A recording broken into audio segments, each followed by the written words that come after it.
하나님의 손을 구하는 삶 첫 번째 시간입니다. 민수기 11장 4절에서 17절 말씀으로 오늘도 하나님을 경험으로 하기 원합니다. 제목을 보면 하나님의 손을 구하는 삶, 우리가 하나님을 믿고 신앙생활하면 하나님의 손을 구하는 삶을 살아야 되는구나, 이렇게 오해할 수 있는데 오늘 제목은 정반대입니다. 그래서 내용이 조금 많기 때문에 좀 나눠서 그 내용들을 좀 함께 나누려고 합니다. 우리가 지금 계속 강조하는 게 신앙의 본질적인 측면이에요. 왜 본질을 찾는지는 잘 아실 겁니다. 우리가 신앙의 본질을 잊어버리면 우리의 신앙생활 또한 변질되고 다른 곳으로 갈 수 있기 때문에 반드시 우리 마음 안에 새기고 있어야 될 것이 신앙의 본질에 관한 거예요. 그래서 신앙의 본질은 하나님과의 온전한 관계를 유지하는 것이다. 신앙의 본질은 하나님과의 관계를 온전히 유지하는 것이다. 이렇게 볼 수 있죠. 모든 것이 다 그렇습니다. 언제나 무엇이든지 간에 본질에 충실해야지만이 가장 이상적인 그런 결과를 가지고 온다. 이렇게 우리가 알고 있죠. 그래서 그 본질을 잊지 않고 유지하는 것을 늘 강조하는 거예요. 그렇다면 사람은 왜 그래야 하는가 한번 생각해 보면 이 본질이라는 게 그런 거예요. 원래 가지고 있는 고유의 특성을 말하죠. 그러니까 사람을 보면 그 사람의 마음 바탕을 말하는 것입니다.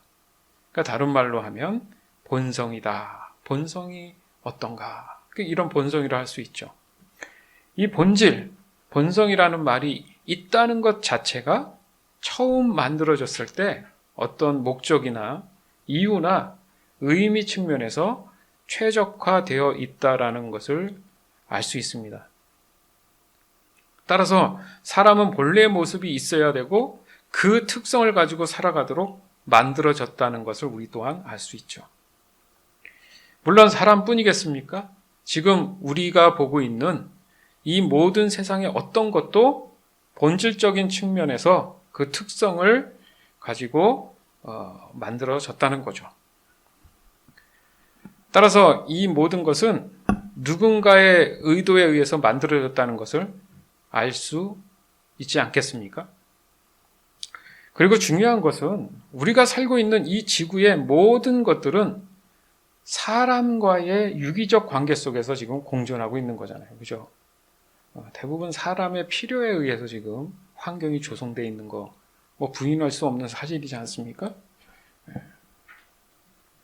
성경에서도 동일한 말씀을 하시죠. 세상의 모든 만물은 사람을 위해 창조되었고 사람을 위해 존재하도록 만들어진 것이다. 이 말씀이죠. 물론 하나님의 영광을 궁극적으로 위한 것이지만 사람을 만드실 때는 그 사람으로 하여금 세상을 다스리도록 만드셨다는 얘기입니다. 당연하겠죠. 사람에게 있어서 지금 가장 중요한 문제가 의식주 문제예요. 그죠? 그 외에도 모든 것이 다 사람을 향해 있다라는 거죠. 결국 이 모든 것의 본질의 시작 자체가 바로 하나님과의 친밀한 교제 가운데, 관계 가운데 그 속에 있다라는 얘기입니다. 따라서 사람은 본래 가지고 있는 모습처럼 모든 환경은 자연스럽게 사람의 복된 삶을 위해서 주어진 내용물로 구성되어 있다라는 거예요. 그렇다면 지금 뭐가 문제냐 이거예요. 뭐가 문제냐. 즉 오직 사람의 행복을 위해 존재해야 하는 이 환경이 도리어 사람에게 때로는 재앙을 준단 말이에요. 또 환난을 주는 그런 도구로 활용되고 있다는 거죠. 그러니까 여기서 또다시 이 문제의 근원에 대해서 다시 한번 언급할 수밖에 없는 겁니다. 사람에게 있어서 이 죄의 문제는 사람의 본래의 본성에서 어떻게 된 거예요? 변질된 거잖아요. 타락한 이 문제 때문에 사람들은 늘 그들의 삶 속에서 부족함을 느끼면서 살아갈 수밖에 없습니다. 그렇죠? 여러분 삶을 보면 항상 부족함을 느끼잖아요. 만족함이라는 게 그렇게 쉽게 찾아오지도 않고, 만족하더라도 어느 순간 생각해 보면 그냥 일시적이고 순간이지, 늘 부족함 속에서 살아가는 게 우리의 모습이라는 거죠.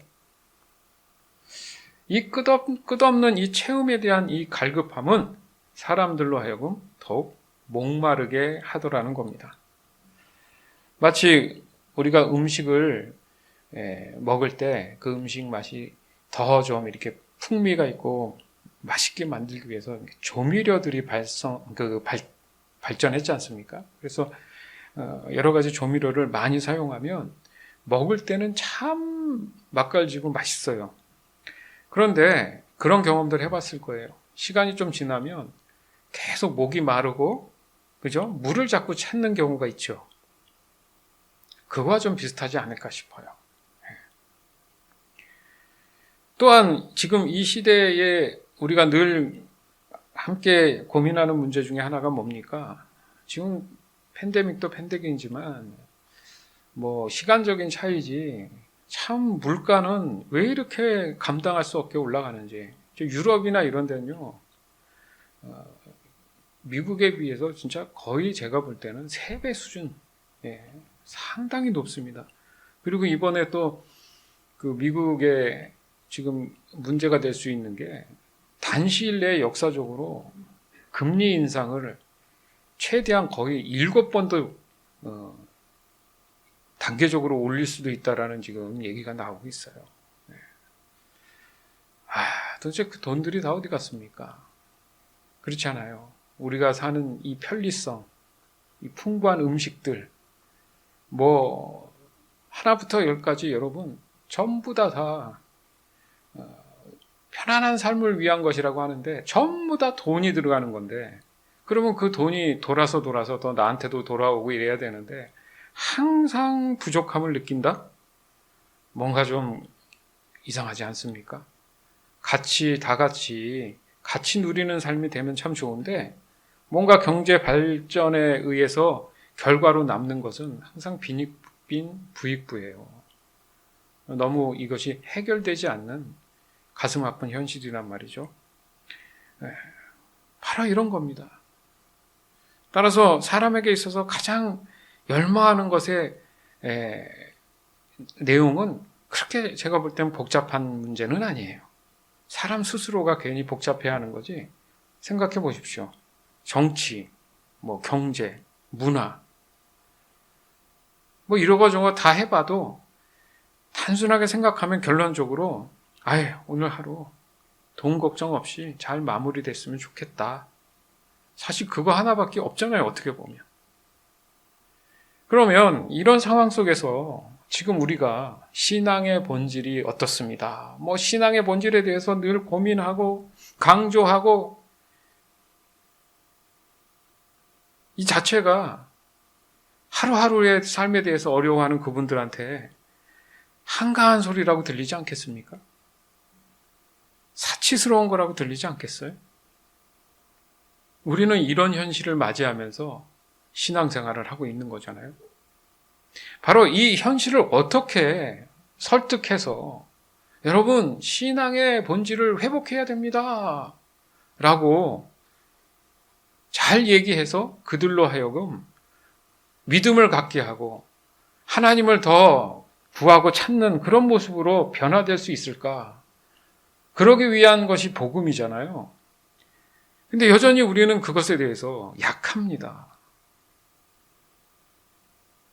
20년, 30년 교회를 다녀도 한 달이 되던 이틀이 되던 제일 약한 부분이 이 현실에 대한 복음적 설득이 부족하다는 거죠. 과연 근데 그 설득이 부족한 문제인가? 그 부족함에 대한 것이 문제인가? 그러면 좋습니다. 그러면 놀라운 이적이나 기적들? 아니면 눈에 보이는 현실적인 지원? 그거면 되겠어요? 그러면 설득이 될까요? 여러분 성경을 봐서 알지만 성경 안에는요, 이런 내용들이 수두룩해요. 차고 넘쳐요. 예수님 당시도 한번 생각해 보세요. 당연히 많은 부분을 차지하잖아요. 지금보다 더 이적과 기적이 많았어요. 현실적인 지원? 오병이어의 역사는 어떻게 할 겁니까? 네? 하나님의 이 놀라운 초자연적인 역사들, 기적들, 이적들, 분명히 그런 것들을 보면서도 불구하고 현실적인 어떤 신앙의 설득이 먹혀들지 않는단 말이에요. 이게 현실이에요, 여러분. 남의 얘기가 아니죠. 남의 얘기가 아니에요. 왜요? 안타까운 게 뭡니까? 이 신앙의 본질에 대한 관심을 보이는 사람이 예전이나 지금이나 극소수였다는 얘기예요. 아주 극소수였다는 얘기예요. 결과적으로 이 부분은 믿음의 영역까지 영향을 주더라는 겁니다. 즉 사람에게는 이미 죄의 본성이 자리 잡고 있기 때문에 그런 상태에서 믿음의 본성이 짠 나타나서 죄의 본성을 이렇게 밀어내려고 할 때 이미 마음과 몸에 굳어버리고 단단해져 버리는 그 죄의 본성이 쉽사리 믿음의 본성을 받아들여 하지 않는다는 거예요. 이게 현실이고 설득이 안 되는 이유입니다. 왜 이런 현상이 자연스럽게 지금 일어나고 있느냐? 죄의 본성의 특성의 가장 중요한 핵심이 교만이기 때문에 그런 거예요. 곧 교만은 뭡니까? 하나님을 밀어내고 그 자리에 내가 그 자리를 차지하려는 그런 습성이 있기 때문이에요. 그런 본성이 있기 때문에 그렇다는 얘기예요.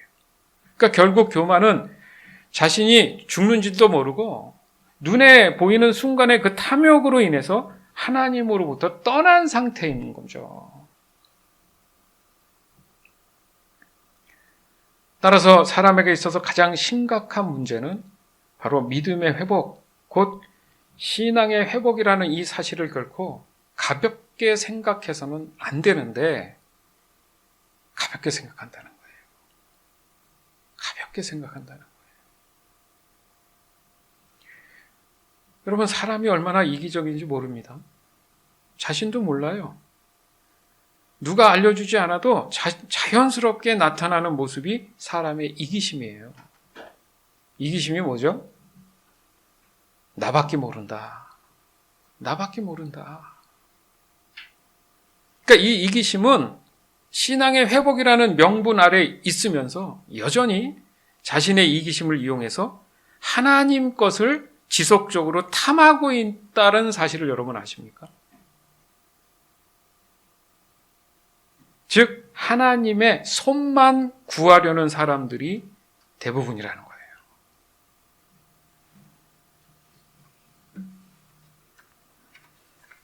무슨 말이냐면 하나님의 손 안에 있는 내용물에 대해서는 관심이 상당히 많습니다.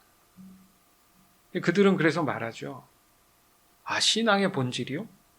그 또한 하나님의 손에 있는 거 아닙니까? 그 손에 갖고 계신 거잖아요. 신앙의 본질이. 굉장히 잘못된 시선이죠. 왜? 손에 관심이 많으니까 손에 뭐가 있다고 생각하는 거예요. 여러분, 마음이 손에 있습니까? 근데 그걸 손에 있다고 생각하는 이유가 이미 시작이 이기심 때문에 그런 거예요. 탐욕 때문에 그런 거죠. 그래서 그 손을 지속적으로 살펴보면서 자신의 마음속에 숨겨져 있던 들키기 싫은 그런 마음들이 있다는 거죠. 그게 뭡니까? 자신에게 당장 필요한 것들이나 유익에 대한 것들도 같이 있나 이렇게 하나님 손을 보면서 뭘 갖고 계시나. 그러니까 하나님이 위해서 계속 얘기해도 그 소리는 귀에 안 들리고 하나님 손만 보면서 뭘 나한테 필요한 게 있나? 그래서 이게 있나 없나 보면서 잠깐 들리는 얘기가 신앙의 본질 얘기 들으니까 그러니까 생각 없이 얘기하는 거예요. 신앙의 본질이요? 그런 게 있나 보죠. 잠깐만요. 이렇게 판단하고 행동하고 말하는 그런 부분들에 대해서 지금 하나님의 손만 구하는 삶을 살아간다. 이렇게 표현을 하는 겁니다. 그러니까 하나님은 어떤 분이세요? 아니면 왜 신앙의 본질에 그렇게 관심이 많으세요? 아니면 어떤 이유로 사람에게 신앙의 본질로 회복되기를 그렇게 원하십니까? 이런 질문은 생각도 못하는 거죠. 그러니까 관심조차 없는 거예요. 당신은 하나님이시지 않습니까? 창조주시라며요. 나를 만드셨다며요. 그러면 내가 원하는 건 다 주셔야죠. 뻔뻔해지는 거죠. 그 교만이죠. 이기심이죠. 제가 뭘 잘못했습니까? 태어난 죄밖에 없어요. 이렇게 얘기하죠. 즉 사람에게 있어서 가장 절실한 문제가 신앙의 본질이라는 생각보다는 자신의 이기심을 채우기 위한 수단으로 신앙의 본질의 필요성을 느낀다는 거죠. 이게 굉장히 그죠? 아주 보면 뭐라고 표현할까요? 살짝 겉으로 보면 맞는 것 같은데 자세히 들여다보면 모순이고 거짓되고 가증한 이런 모습의 느낌이라는 거죠. 또 그런 얘기를 하면 사람들이 또 깊이 있게 깨닫지 못하면 그것에 다 또 동의하게 돼 있는 겁니다. 그런 현실 속에서 복음에 대한 참 진리가 설득되지 않는다고 저는 깨닫는 거예요. 아무리 얘기해도 그 진리가 들리는 게 아니고 자기의 이기심과 유익 안에 있는 것부터 앞에 전제해 놓고 듣다 보니까 자꾸 하는 얘기가 쉽지 않다, 어렵다 이렇게 느껴진다는 거예요. 그러니까 그거를 일부러 그러는 게 아니고 주위의 분위기나 이런 상황들 있지 않습니까? 여러분이 일주일 삶을 살다 보면 그렇잖아요. 들리는 얘기도 많고 바쁜 일들도 있고 막 여러 가지 상황들 속에 있다 보니까 그런 부분에서 내가 깊이 있게 그런 것에 대해서 잘 정리정돈이 안 되다 보면 혹여나 이런 부분에 대해서 그냥 막연하게 내 마음 안에 자리 잡기 시작한다는 겁니다. 그건 누구도 뭐 부인할 수 없죠. 저도 마찬가지고 그 누구도 다 그런 환경 속에 현실 속에 지금 살아간다는 거예요.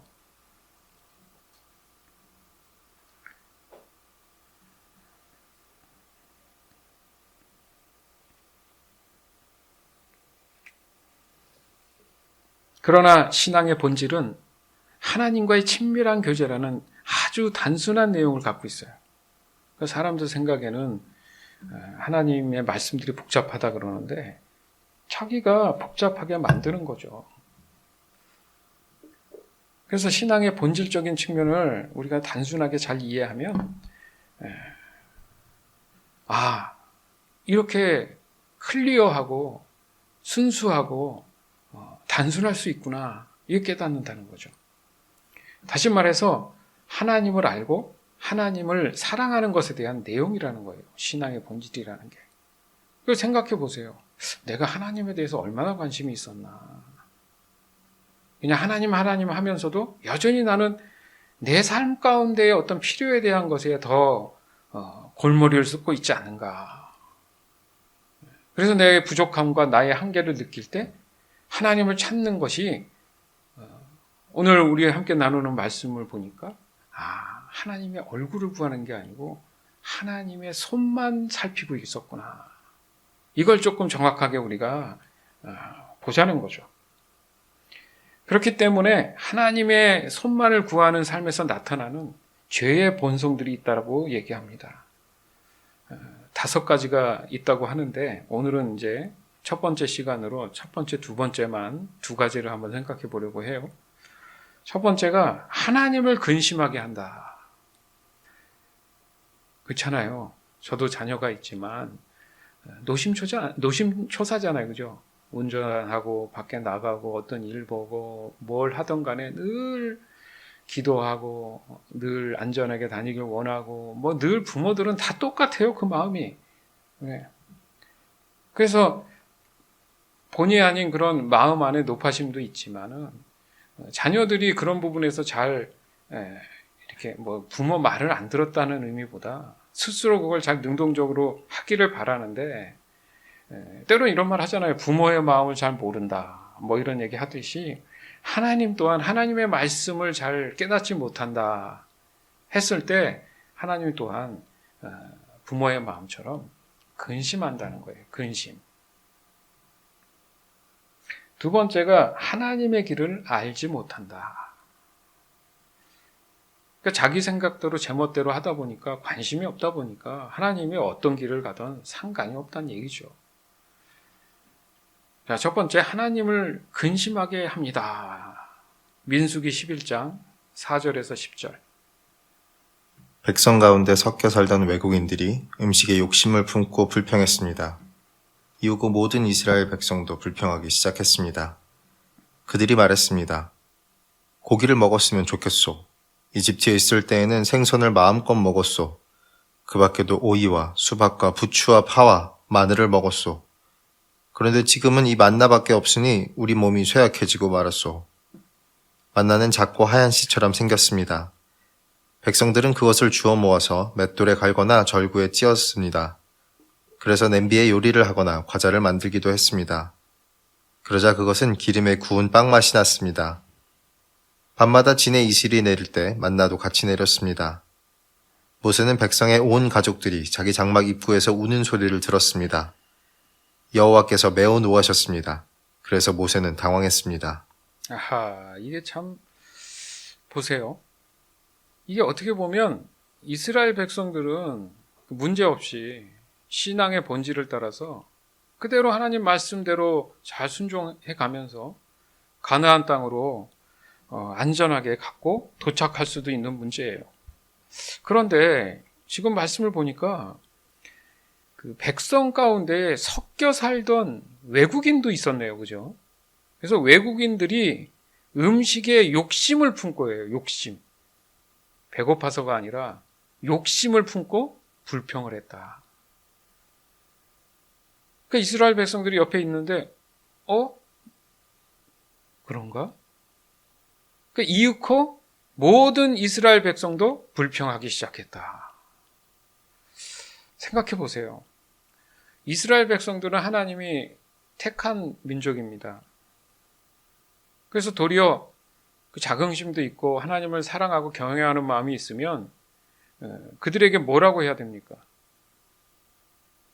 아하, 이 사람 신앙의 본질에 지금 또 그 마음 안에 또 문제가 생겼구만.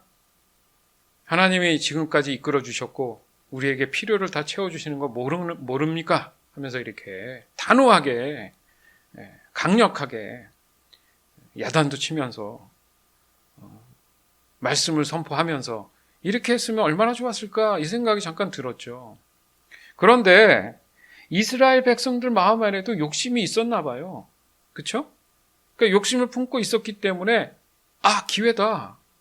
내가 얘기 안 했어. 저 외국 사람이 얘기했어.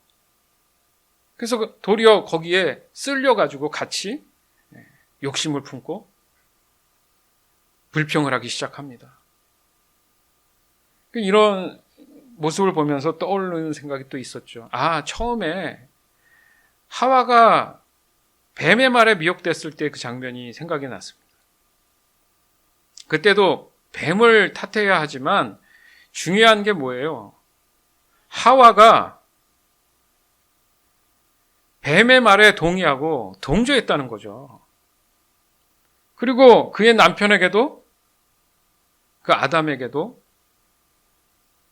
같이 권했죠. 그래서 동조하게 됐다는 얘기입니다. 그러니까 그 당시 이스라엘 백성들의 그 이기심을 보면 그래요. 고기를 먹었으면 좋겠소. 참 한가한 소리입니다. 그죠? 그렇죠? 본인들이 끌고 왔던 그런 짐승들도 있었을 텐데 자기 거는 손도 안 대고 그냥 달라는 거예요. 달라는 거야. 이렇게 뻔뻔합니다. 한다는 소리가 5절 이하에 이집트에 있을 때는 생선을 마음껏 먹었어. 그 밖에도 오이, 수박, 부추, 파, 마늘 먹었어. 그 당시에도 부추도 먹고 그랬나 봐요. 그런데 지금은 이 만나밖에 없으니 우리의 몸이 쇠약해지고 말았소. 철저히 육신적 안목에 가득 차 있지 않습니까?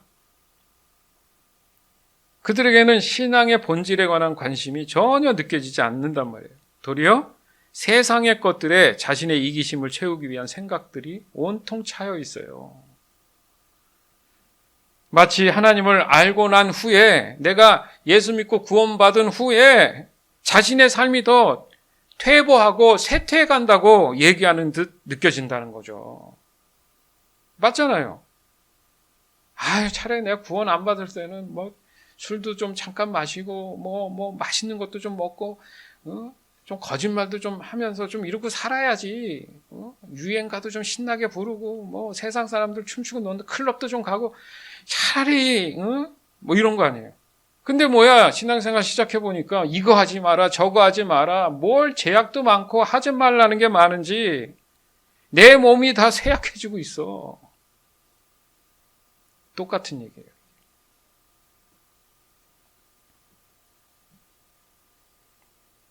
다른 사람도 아니고요. 이스라엘 백성만 하나님께서 구원해 내신 게 아니라 외국인들까지도 하나님의 은혜로 가나안 땅에 갈 수 있도록 허락해 주신 거 아닙니까?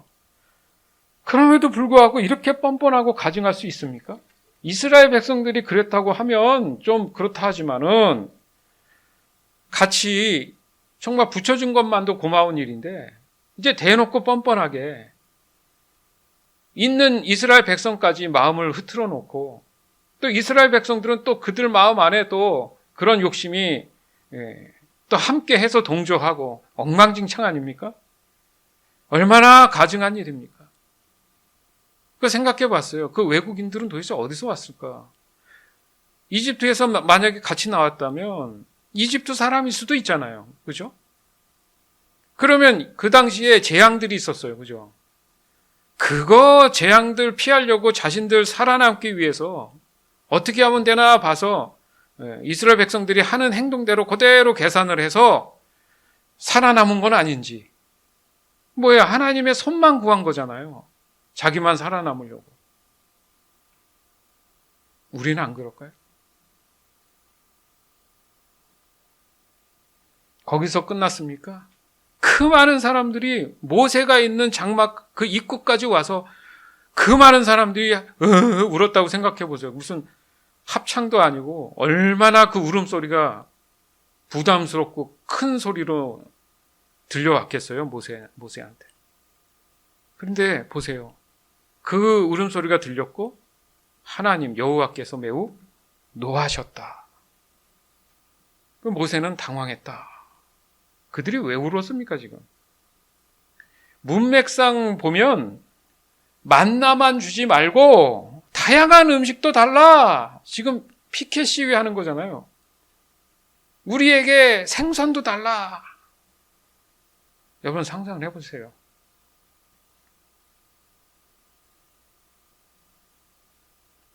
이게 하나님을 근심케 하는 거예요. 하나님을 근심케 하는 것은 하나님보다는 자꾸 하나님 손에 있는 것을 달라고 땡깡지기는 거예요. 그것도 없어서 주세요가 아니라 욕심으로 불평했다. 욕심이잖아요. 욕심.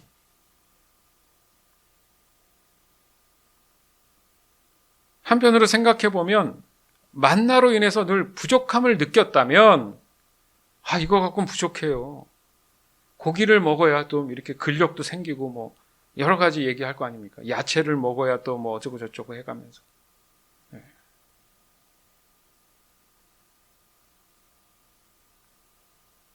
근데 뭔가 배부른 거예요, 이 사람들. 만나만 주었지만 뭔가 배부르니까 딴 음식이 생각나기 시작한 거예요. 그렇지 않겠습니까? 배고프면 만나라도 주시면 감사. 안 그렇겠습니까? 그러니까 사람이 그래요. 하나님의 은혜가 있어서 뭔가 체험이 가면 이제 배불러지면 더 달라는 거야. 이제 다른 거 달라는 거야.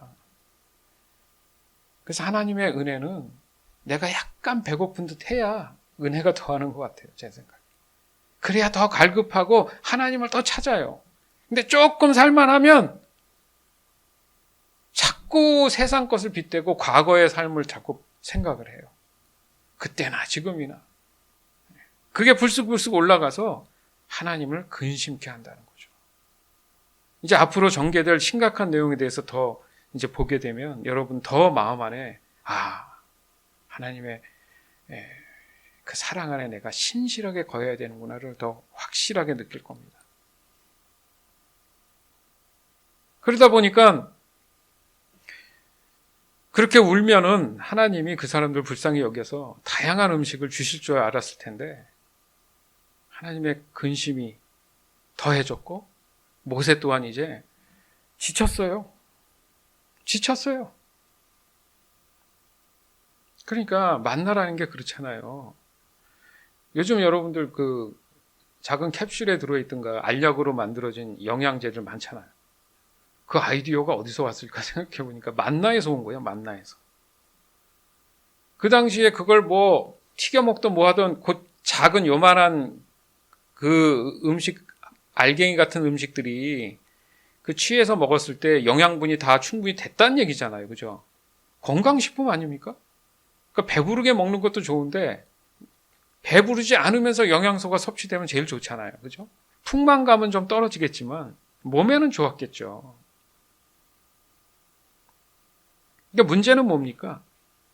그 당시 사람들의 마음은 신앙의 본질인 하나님과의 친밀함을 이용해서 자신들의 욕심을 품은 불평에 불과했다 이거예요. 지금 우리의 신앙 안에도 분명히 존재합니다. 어떤 환경 속에서도 하나님의 보호하심은 세상의 기준으로 측량할 수 없어요. 명심하세요. 즉 하나님의 사랑은 세상의 기준이 될 수 없다라는 거예요.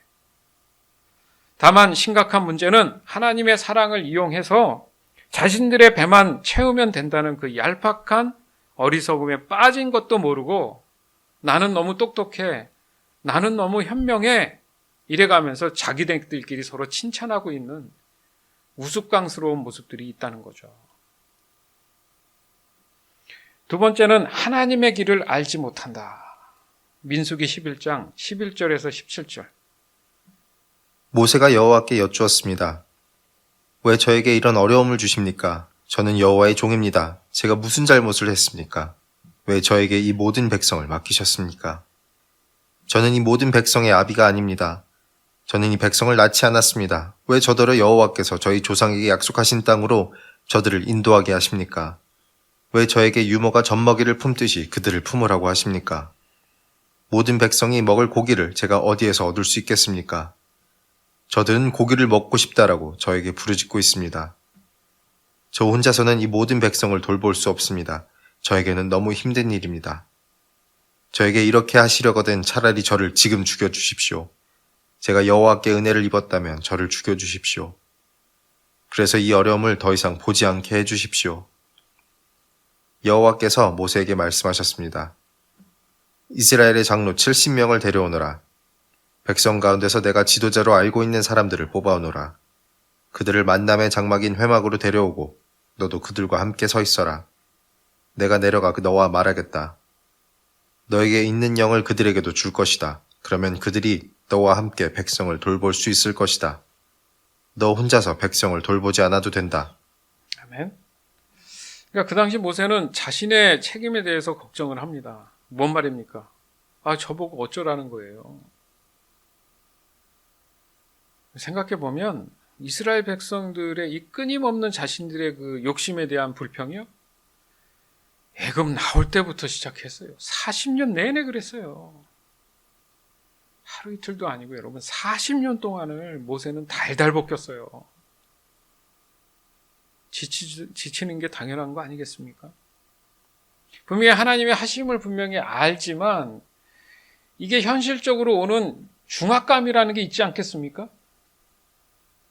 교회 목사님들이 그래요. 뭐 저도 마찬가지지만 제가 모세라는 얘기가 아니죠. 그 교회의 어떤 영적 리더들이 갖고 있는 중압감들인 거예요. 왜냐하면 순진한 성도들만 있는 게 아니잖아요. 네? 계속해서 하나님의 손만 구해서 달라 하는 사람도 많습니다. 자기의 유익과 이익을 위해서 교회를 휘두르는 사람들이 한두 명입니까? 그럼 모세처럼 이런 상황과 심정이 이해가 된다니까요. 오직 했으면 그렇잖아요. 맞는 얘기죠.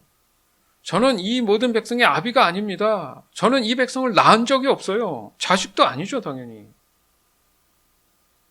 왜 저더러 약속한 땅으로 저들을 인도하라고 합니까? 왜 저에게 유모가 젖먹이듯이 품고 그들을 품으라고 합니까? 난 싫어요. 애시당초 전 싫다고 했잖아요.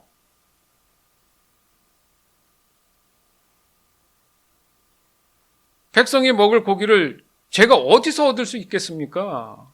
아니, 저들이 고기를 먹고 싶다고 저러네요? 애들도 아니고. 저 혼자서는 이 모든 백성을 돌볼 수 없습니다. 저에게는 너무 힘든 일이에요. 하소연이죠. 요즘 목사님들 많이 이렇게 얘기하죠. 너무 힘든 일이에요. 저는 이 말씀 보면서 그때나 지금이나 이런 위치에 있는 분들은 다 그렇겠구나. 15절은 더 자극적이에요. 저에게 이렇게 하시려면 차라리 저를 지금 죽여주세요. 목회자들이 이런 얘기 안 할 것 같죠? 네. 제가 여호와께 하나님께 은혜를 입었다면 저를 지금 당장 죽여주세요. 이 어려운 것 더 끝내고 싶잖아요. 그냥 나 혼자 내 식구들하고 잘 살면 되지. 왜 남을 위해서 이렇게 골머리 썩으면서 내가 이래야 됩니까?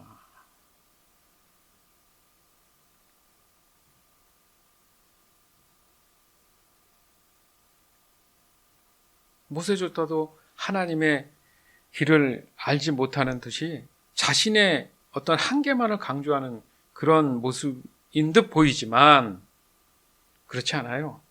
왜요? 하나님은 모세의 기도를 바로 즉각 응답해 주셨습니다. 중요한 겁니다. 왜냐하면 그의 기도는 이스라엘 백성들이 좀 징징대면서 고기 달라고 배부른 소리하고 있는 그런 기도하고는 다른 내용이에요. 자신들의 이기심을 위한 것이 아니라 더욱 하나님을 의존하기 위한 순종을 위한 기도를 하고 있잖아요. 하나님을 아니까. 모세는 하나님을 아니까, 하나님이 뭘 근심하시는지 아니까 하나님을 인정하고 있지 않습니까? 목회자들도 다 이렇게 기도합니다. 왜냐하면 이스라엘 백성들의 어떤 기도의 응답인 듯 보여도 그것은 결국 하나님을 알지 못하는 그 어리석음에 대한 보응이에요, 보응. 자, 중요한 핵심이 여기 있습니다. 민수기 11장 18절에서 20절. 백성에게 스스로 거룩하게 하여 내일 고기 먹기를 기다리라고 전하여라. 나 여호와가 누가 우리에게 고기를 먹여줄까? 이집트에서 살 때가 더 좋았다라고 울며 부르짖는 소리를 들었다. 그러니 이제 나 여호와가 너에게 고기를 줄 것이다. 하루나 이틀이나 닷새나 열흘이나 20날만 먹고 그칠 것이 아니다. 한 달 내내 먹게 될 것이다. 냄새만 맡아도 질릴 정도로 먹게 될 것이다. 먹기 싫을 때까지 먹게 될 것이다. 그것은 너희가 너희 가운데 있는 나를 모시지 않고 내가 너희와 함께 있는데도 우리가 왜 이집트를 떠났나 하고 말하면서 나에게 부르짖었기 때문이다. 자, 어떻게 느끼십니까? 모세가 나가서 이제 백성들에게 얘기했죠. 그래, 하나님이 고기 주신다니까 기다려 보십시오. 우와, 축제 열렸네.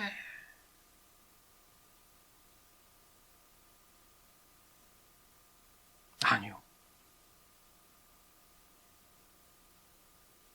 하나님이 지금 말씀하시고자 그들에게 주는 것은 저주입니다.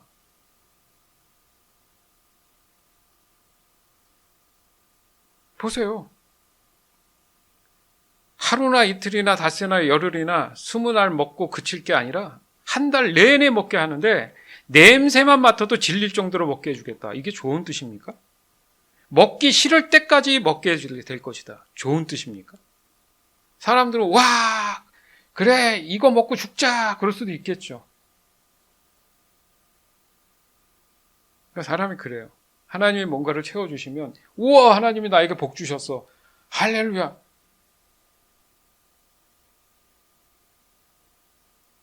잘 봐야 되는 거예요. 잘 봐야 돼요. 아까도 말씀드렸잖아요. 만나의 의미는 뭐예요? 배부르진 않아도 아주 알찬, 하나님이 사람들에게 가장 필요한 요소만 있는 엑기스만 압축해서 만든 그것만 먹어도 충분히 살 수 있는데, 사람들은 과거의 세상에서 가졌던 그 배부름의 풍만함을 지금 요구하고 찾고 있잖아요. 그러니까 어떻게 해요? 그 배를 채워주겠다 그래요. 오케이, 채워주겠다. 아주 먹기 싫을 때까지 주겠다. 그 의미를 설명하는 게 뒤에 있잖아요. 왜 그러냐? 그것은 너희가 너희 가운데 있는 나를 모시지 않고 신앙의 본질에서 벗어나서 하나님과 함께하는 것을 벗어나서 나를 모시지 않고 지금 너희가 뭘 찾고 있어요? 내가 너희와 함께 있음에도 불구하고 우리가 왜 이집트를 떠났나? 여전히 세상에 집착하고 세상에 그 마음을 빼앗겨 있는 것을 보고 네가 원하냐? 줄게. 먹고 죽어. 줄게. 즉 하나님의 길을 알지 못하고 알기를 원하지도 않은 상태에서의 기도는 하나님 입장에서는 근심의 기도인 거예요. 응답은 있죠. 결과가 다릅니다. 불신앙의 기도이기 때문에 그들이 원하는 것을 허락하는 듯 보여도 그들로 하여금 그들의 욕으로 인해서 망하게 하신다는 거예요. 결국 그들은 가나안에 들어가지 못하잖아요. 하나님의 길이 뭡니까? 구원의 길이죠. 누구? 사람의 구원의 길. 즉 신앙의 본질의 회복을 위한 여정이라는 거죠. 저 멀리 가나안을 소망하면서 거기까지 무사히 인도하시는 하나님의 은혜 돌아보건대 낮엔 너무 더우니까 구름기둥으로, 밤엔 너무 추우니까 불기둥으로, 배고프다 하니까 만나를 주고, 그 막막한 사막에 무슨 생선이 나겠습니까? 채소가 어떻게 열리겠어요? 얼마나 뻔뻔한 일입니까? 농사 지어라. 멀리 떨어지는 바다에 가서 고기를 잡아라. 그렇게 안 하시고 가장 편하고 합리적인 방법으로 만나를 주셨잖아요. 굳이 뭘 조리하지 않아도 간단하게 먹을 수 있으면서도 영양이 되는 걸 분명히 주셨잖아요.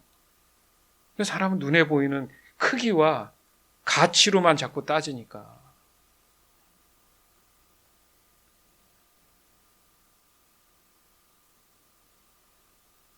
전적인 이 하나님의 사랑에 대해서 늘 감사하는 마음, 그들 안에 항상 그 유지해야 되는 것이, 우리 안에 있는 그 유지해야 되는 그 사랑의 마음이 때로는 자꾸 밀어낸다는 거죠. 그래서 생각해보면 그래요. 자신한테 처해진 환경에서 묵묵히 하나님과 함께한 사람, 이들이 어디서 지금 나왔죠? 애굽에서 나왔죠. 애굽에 누가 기억이 납니까? 요셉.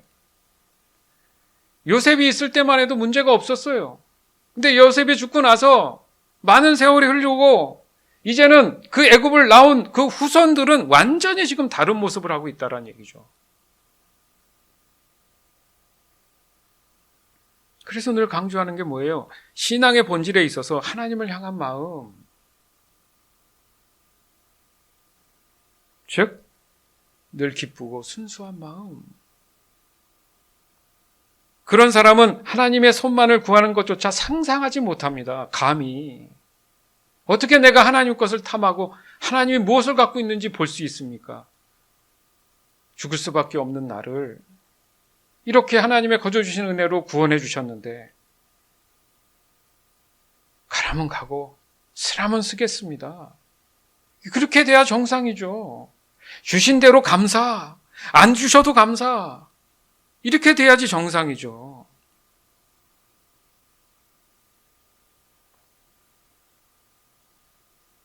그런 사람은 늘 하나님의 얼굴을 구하는 사람이다. 그러니까 하나님의 손만을 구하는 삶이 있고 하나님의 얼굴만 구하는 사람이 있다는 얘기예요. 오늘은 하나님의 손만 구하는 삶에 잘못됨을 깨닫고 이제 하나님의 얼굴을 구하는 삶으로 돌이키자는 지금 말씀을 나누고 있는 거예요. 한 예로 그런 게 있어요. 하나님이 이제 가나안 땅을 앞두고 12명의 정탐꾼을 이제 가나안에 40일 동안 보내서 정탐하게 합니다. 40일이 짧은 세월은 시간은 아니죠. 그죠? 한 달하고도 열흘이니까. 그들이 이제 왔어요. 그래서 보고를 하는데 12명 중에 2명을 제외하고 10명이 눈을 부라리면서 가슴을 치면서 자기네가 눈앞에 봤던 그 현실의 한계를 강조하면서 불신앙적으로 저주합니다. 내가 똑같은 얘기를 해요. 이러려고 우리가 애굽에서 나왔냐. 여기서 다 죽게 생겼다. 똑같은 얘기를 합니다. 그러면 그들의 결과는 어땠을까? 민수기 14장 36절에서 38절. 모세가 정탐하라고 보냈던 사람들이 돌아와서 모든 이스라엘 백성에게 불평을 퍼뜨렸습니다. 그들은 그 땅에 대해 나쁜 소식을 전했습니다. 그 땅에 대해서 나쁜 소식을 전한 사람들은 여호와께서 내리신 끔찍한 병으로 말미암아 죽었습니다. 오직 눈의 아들 여호수아와 여분네의 아들 갈렙만이 죽지 않았습니다. 아멘. 여러분, 냉철하게 생각해 보세요. 그 상황이 안 좋았으면 12명 다 안 좋았다고 해야 돼요. 그렇죠? 아까도 서두에 말씀드렸잖아요. 신앙의 회복에 대한 그 본질적인 의미에서 그것에 대해서 바라보고 어떻게든 그것에 대해서 관심 갖는 사람들은 극소수다. 그러니까 12명 중에 2명밖에 없잖아요. 지금. 반대로 얘기했어요. 여호수아와 갈렙은. 그들은 우리의 밥이다. 걱정하지 마라 하면서 마지막에 멘트가 하나님이 우리와 함께 하신다. 신앙의 본질이잖아요. 하나님이 가나안에 들어가게 하실 거라고 했으면 어떤 방법이든 하실 거다. 그것에 대해서 뭘 어떻게 하는지 묻지 않는다는 거죠. 근데 사람들은 그래요. 그 방법에 관심이 너무 많아. 그러니까 요한계시록 보면서 맨날 그거잖아요. 666이 뭐니? 이거 따지고 있어요. 가장 근극적인 문제 뭡니까? 내가 구원받을 수 있는 조건이 되는가? 그거 미리 예언해서 알려주시는 거잖아요. 그럼 하지 말라는 것만 안 하고 있으면 되죠. 그걸 내가 다 일일이 알아야 돼요, 사람들은 희한하게. 그러니까 10명의 정탐꾼도 마찬가지인 거예요. 계산기도 들으려고 일일이 다 본 거죠. 우리보다 키가 일단 2-3배 크고, 갖고 있는 무기도 많고, 이거 계산해 보니까 타산이 안 맞는 거예요. 그러니까 10명이 다 하니까 10명이니까 2명보단 똑똑하다고 생각하지, 자신들이. 맞지? 내 말이 맞지? 그럼 맞지. 도리어 여호수아와 갈렙이 웃기는 사람이죠. 현실적이지 비현실적인 사람인 거죠. 하나님을 근심시켰죠. 무슨 말입니까? 하나님의 일을 방해한 거잖아요. 하나님이 된다고 하는 걸 안 된다고 하는 것은 방해하는 거잖아요. 하나님 일을. 결국 하나님은 성취하시는 하나님이잖아요. 우리의 삶은 안 그렇습니까? 하나님이 할 수 있다 그러는데 할 수 있거든이 무슨 말이냐? 믿는 자에게 능치 못함이 없느니라. 그걸 사람이 능력이 있다는 얘기입니까? 믿는 자에게는 하나님이 하시는 것을 믿게 돼 있느니라, 이 말씀이잖아요. 뭐가 걱정, 근심이 많을까요, 그러면? 서두에도 말씀드렸지만 이 현실에 대한 설득에 약한 거죠, 우리가. 그래서 이런 말씀이 있는 겁니다. 주 안에서 사랑하는 여러분, 내 자신도 모르게 언제부턴가 하나님의 손만 구하는 그런 자신을 발견할 수 있다면 속히 하나님의 얼굴을 구하는 그 신앙의 본질로 돌아서야 합니다. 왜냐하면 하나님의 손만 구하는 사람은 언제나 하나님의 근심의 대상이 되기 때문이에요. 그리고 하나님의 손을 구하는 사람은 절대 하나님의 길로 인도함을 받지 못합니다. 이상한 게 아니에요. 자꾸 새 길로 새고 다른 데로 간다는 거죠. 그리고 힘들다고 얘기해요. 따라서 하나님과의 친밀한 교제를 위한 나의 신앙은 언제나 하나님의 얼굴을 구하는 그 믿음의 자세를 유지하는 것이 매우 매우 중요하다. 어제 내가 잘 지켰으니까 오늘도 잘 지킨다? 아닙니다. 아닙니다. 어제 내가 못 지켰다고 오늘도 못 아닙니다. 끝까지 지켜내는 게 중요한 거예요. 그래서 매일 새날인 거예요. 그리스도인들은. 동일한 신앙으로 반복해서 동일하게 살아가야 되는 것이 가장 중요한 문제라는 거예요. 즉 하나님의 얼굴을 구한다는 것은 오직 하나님의 사랑을 알고 온전히 하나님과의 사랑 안에 거하는 것. 이게 중요합니다. 그럴 때 모세의 기도를 생각하세요. 아까처럼. 모세의 이 솔직한 하나님과의 사랑 안에서의 이 기도가 즉각 응답된 것처럼 그와 동일하게 하나님의 손만 구하는 그런 기도가 아니라 오직 하나님의 얼굴만을 구하는 기도를 통해서 언제나 하나님을 기쁘시게 하고 언제나 하나님의 길을 따라서 즉각 응답받을 수 있는 저와 여러분이 되기를 이 시간 주 예수 그리스도의 이름으로 간절히 축원합니다. 아멘.